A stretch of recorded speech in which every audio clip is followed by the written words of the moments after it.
Hello everyone. आज हम लोग देखने वाले हैं हिंदी आरओ बुक का चैप्टर गंजल। इस चैप्टर के प्रश्न उत्तर पे तो प्रश्न आपको अपने बुक से लिखना, आपको तो पता ही होगा।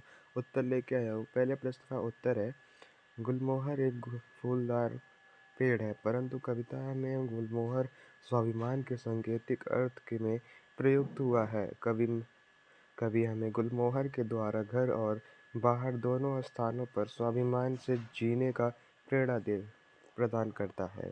दूसरे प्रश्न का उत्तर है, पहले शेर में चिराग शब्द का बहुवचन चिरांगा का प्रयोग हुआ है। इसका अर्थ है अत्यधिक सुख सुविधाएं से है। दूसरी बार यह एक वचन के प्रयुक्त हुआ है, जिसका अर्थ है सीमित सुख सुविधाओं का मिलना। दोनों का ही अपना महत्व है। बहुवचन शब्द कल्पना को दर्शाता है, वही एक वचन शब्द जीवन की या यथार्थता को दर्शाता है। इस प्रकार दोनों बार आया हुआ एक ही शब्द अपने अपने संदर्भ में भिन्न भिन्न प्रभाव रखता है। तीसरे प्रश्न का उत्तर है, गंजल के तीसरे शेर से कवि दुष्यंत का इशारा समयानुसार अपने आप को ढाल लेने वाले से है।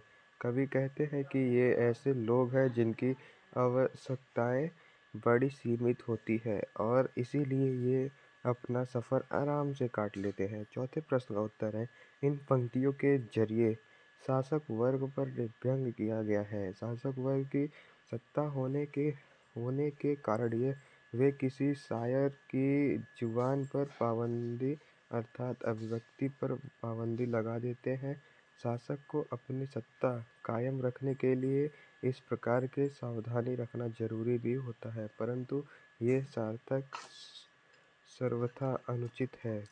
यदि बदलाव लाना है तो अभिव्यक्ति की स्वतंत्रता आवश्यक है। यहाँ पे सारे प्रश्न उत्तर कंप्लीट हो गए। गंजल के आसपास के भी प्रश्न